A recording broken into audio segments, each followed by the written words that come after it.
Warning markers are displayed on roundabouts if there are violations or warning in your design. The red triangle along with a brief statement of the message can be viewed on your screen.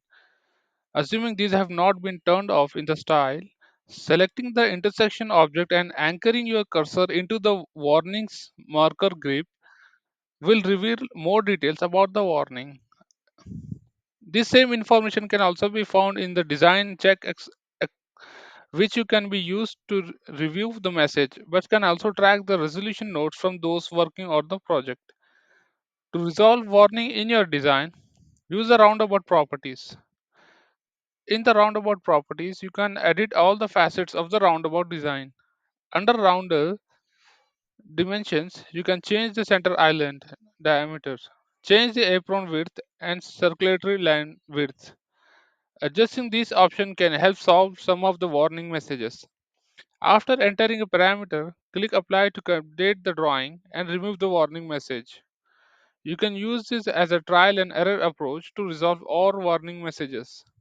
To apply a cross grade to your roundabout design, you can set the levels on the grades. Toggle on has overall cross slope tilted plane to pitch the roundabout center island, then specify the slope value you want to use. The option below, fall toward lowest point on ICD, will determine the direction of the tilted plane. Otherwise, you can specify direction using a known angle.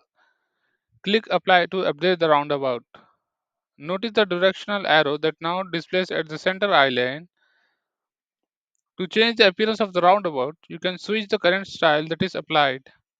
On the general settings, select the draw style option that you want to use. Selecting a different style will influence the components which are visible along the CAD settings that are used. Select Apply to update your drawing. To change the label orientation on the approach road alignments, you can toggle on Align Names Arms from the Preference settings. Click Update Now to update the label in your drawing. Other edits can be made to each arm independently.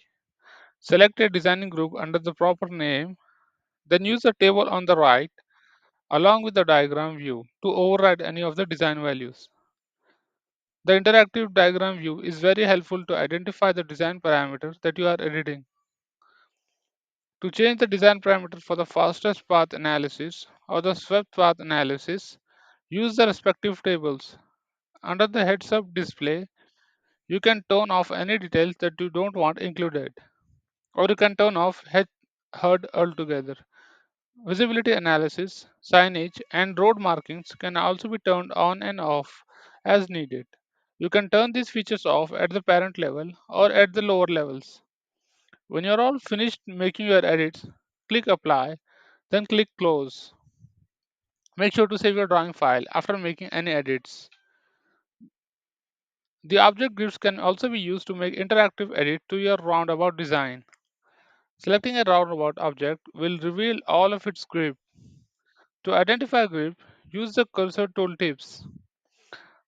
The move grip can be found near the center of the roundabout. You can use this grip to move the entire roundabout. The center point grip can be used to reposition the center island of the roundabout. Using the AutoCAD snaps, you can pick another point on the alignment where you want the new roundabout center. The adjust near side radius grip can be stretched to change the radius value. If moved too far, the warning marker will appear under the radius is between the allowable range. To move the yield sign, you can adjust the yield grip. Likewise, the circle grip will allow you to freely rotate the sign. The heads-up display can be resized using the zoom level grip. And if you want to move it all together, use the insert grip. If you want to make an edit in the array, you can simply undo your changes. Using the roundabout properties along with the grips, you can make all the edits that are needed in your roundabout design.